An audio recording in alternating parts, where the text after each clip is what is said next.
Oui, je sais. On va réchauffer la planète encore un peu plus en faisant une autre vidéo.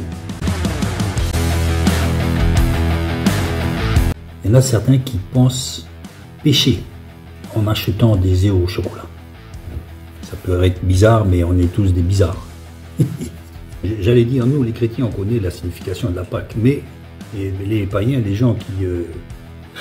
enfin païens, qui sont des fois plus chrétiens que nous, ils connaissent aussi. C'est la sortie du peuple d'Israël d'Égypte. C'est aussi la résurrection de Jésus le 3e jour, après sa mort. Et pourquoi, qu'est-ce que vient foutre les œufs en chocolat là, dans cette histoire? C'est comme le Père Noël, on l'a parachuté dans la crèche du petit Jésus. J'ai fait une petite recherche, comme tout le monde, pourquoi l'œuf de chocolat s'est-il parachuté dans une fête chrétienne? Une fête commerciale, c'est parachuté dans une fête chrétienne. Ben pourquoi pas, tout n'est pas figé dans les Écritures. Alors donc il parle de l'œuf, pourquoi? Pour la fécondité. Sauf que l'œuf, si le coq ne vient pas, il n'y aura pas de poussin. Voilà, ou alors des poules pondeuses, mais vous pourrez juste faire des omelettes. Donc l'œuf, s'il n'est pas fécondé, ben ça restera un œuf consommable, mangeable, il sera nourrissant. Voilà, il faut qu'il soit fécondé pour avoir un nouveau poussin. L'œuf par lui-même est un mauvais symbole de renaissance. Le coq symbolise évidemment le Saint-Esprit. Si vous n'avez pas le Saint-Esprit, vous n'avez pas la nouvelle naissance, vous êtes simplement un chrétien de tradition, un chrétien de bon. En fait, vous perdez votre temps. Celui qui va bientôt être canonisé par les catholiques, là, Carlo Acutis, il disait quelque chose que j'ai bien aimé. On est tous des originaux. Quand on est tous des originaux. Mais la plupart des gens, ils meurent comme des photocopies. Tous pareils. Symbole de la renaissance et de la vie nouvelle. Ah oui, avant de naître, tu avais déjà une nouvelle vie. Oui, dans le ventre de ma mère. Oui, tu étais dans un œuf. C'est vrai. Donc, renouveau de la création, mais pas du tout. Parce que l'œuf, quand il arrive, même s'il est coquet et puis qu'il fait un poussin, et c'est pas une renaissance, c'est juste une naissance. Il y en a un autre qui est à l'internet, c'est pas un religieux, qui disait que maintenant je mange plus d'animaux. De quelque sorte que ce soit, je mange plus parce qu'il a entendu parler des agneaux, beaucoup d'agneaux qui sont, j'allais dire sacrifiés, qui ont été tués pour pouvoir fêter la Pâque. Je me suis dit, écoutez, faites ce que vous voulez, mais le veau, si vous le mangez, il va pas vous en vouloir. Il plaidera pas contre vous dans l'éternité. Ou alors, qu'est-ce qu'on fait avec tous les animaux qui vieilliraient? On leur payerait le veto. Pourtant, il y a un gars qui est venu chez moi pour refaire la salle de bain, et il écoutait de la musique chrétienne.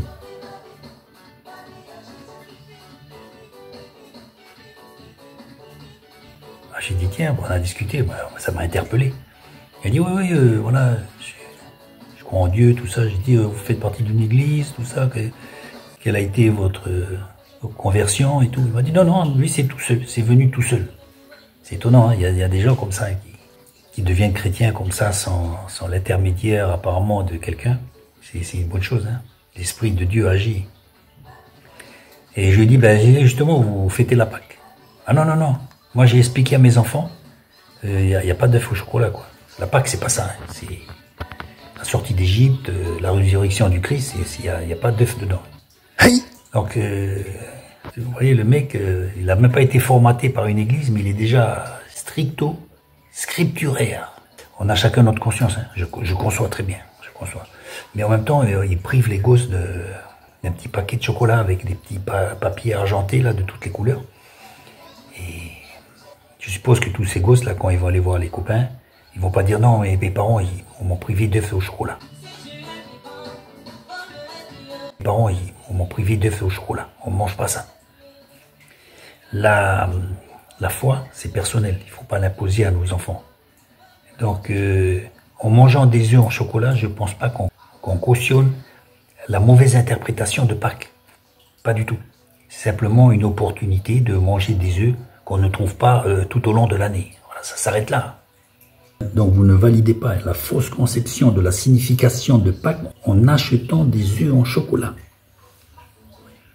Vous ne faites que manger des œufs en chocolat. Voilà, le plus grand danger du christianisme, c'est le christianisme lui-même. beaucoup d'enfants qui seront privés à vie d'œufs en chocolat, hein, pour de telles raisons. Pas de sapin aussi à Noël, parce que voilà, c'est pas dans la Bible.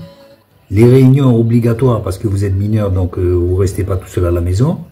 Pas de télé, parce que Satan, il est derrière l'écran. Donc, en parlant d'œufs comme symbole de renaissance, il faut vraiment que le chrétien, même si soi-disant il est né de nouveau, je pense qu'il faut renaître encore de nouveau et se renouveler chaque matin. Chaque matin, il faut renaître.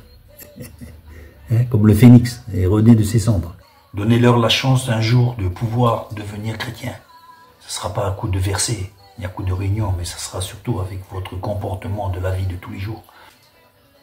Hier, j'ai trouvé des prospectus qui traînaient dans le rack du bus. J'ai regardé, bon, c'était un prospectus commun, quoi. Mais ce qui m'a remarqué, c'était il n'y avait que des versets.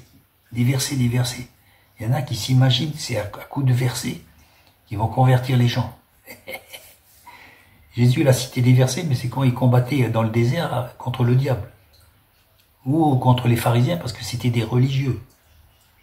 Mais avec Monsieur Tout-le-Monde, dans la vie de tous les jours, il faudra surtout pas montrer de versets. Hein? Il faudra pas montrer à chaque fois avec la Bible, leur montrer ça, ou alors sans montrer la Bible, tu sais, il est écrit, il est écrit. Beaucoup de chrétiens sont tombés dans ce genre de travers, qu'on se demande s'ils s'en rendent compte vraiment. Parce qu'ils sont vraiment ouf, quoi. Ils sont vraiment trop de chez trop, quoi. Ça, les versets, vous gardez pour vous. Faut pas assommer les gens ou votre petite famille à coups de versets, là. C'est le comportement qui traduira votre vie spirituelle et qui inciteront les gens à aller plus loin. C'est un genre de christianisme où les gens deviennent coincés. Ils deviennent plus coincés qu'avant. Au point même que certains fuient la société. Et au travail, ça peut poser même des problèmes. Ils veulent pas trop parler à leurs collègues de travail parce qu'évidemment, ils vont sortir des blagues fallacieuses et puis donc on s'esquive à la moindre occasion. Simplement parce que ces gens-là n'ont pas encore reçu l'Esprit de Dieu. Ou alors ils ne l'ont pas développé. Il y a beaucoup de chrétiens qui sont devenus antisociaux. Pas d'œufs en chocolat, pas de sapin à Noël, vous êtes obligés de venir à la réunion, pas de télévision, et il ne faut pas oublier de prier avant de manger. Sans compter que chaque jour, ils sont bombardés de versets. Bombardés, mitraillés. Si vous voulez les éloigner du christianisme, il n'y a pas plus efficace. Mais bon, je pense que ça n'a aucun impact sur nos amis contemporains qui ne vont pas dans les églises parce qu'ils savent qu'ils en ont vu des vertés de couleurs, ils en ont vu partout dans le monde, même pas forcément dans les églises. Aujourd'hui, qui est étonné de quoi que ce soit? Personne n'est étonné de rien du tout. Hein. Aujourd'hui, on a tout connu, tout vu, chapeau pointu, turlututu. Hein. Et en parlant d'œufs en chocolat, ce genre de chrétiens, je pense, vous savez ce qui se passe avec eux? C'est des œufs, c'est des chrétiens, mais ils n'ont pas été encore fécondés. Ils n'ont pas été fécondés par l'esprit. Du sorte qu'ils sont devenus des chrétiens littéraires. Vous priez pour eux, il n'y a pas de problème. Mais l'œuf, sans la fécondation, c'est juste un œuf. C'est pas quelques chrétiens comme ça extravagants qui va changer la donne et qui vont pas se convertir. Hein. Ça, je pense que non. Seigneur, je viens vers toi pour me confesser. Parce que c'est vrai que j'ai succombé à la tentation. J'ai vu dans le magasin des œufs au chocolat, j'en ai pris quelques-uns. Et pire encore, j'en ai amené à la maison et tout le monde en a pris. D'ailleurs, ma famille ne m'a pas reconnu. Elle m'a dit, qu'est-ce qui t'arrive, papa? Qu'est-ce qui t'arrive? Tu es tout bizarre. Et vous aimez pas les œufs? Merci pour les œufs. Si. Ah oui, mangez alors. Bon, c'est pas tous les gars, mais je sais que c'est pour les enfants, mais moi aussi, je vais aller chercher les œufs dans le jardin. Franchement, si les gosses y passent pas, ça sera les escargots. Donc autant que ce soit moi. Hein? Allez, j'y vais.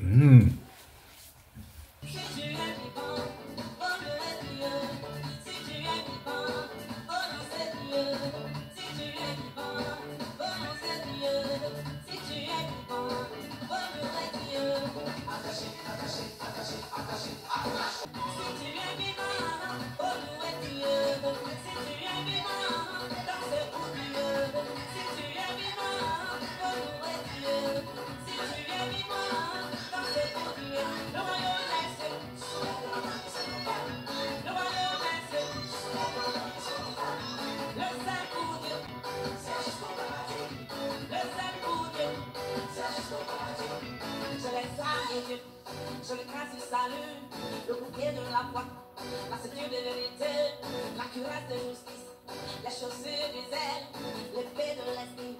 Je n'ai craint aucun mal.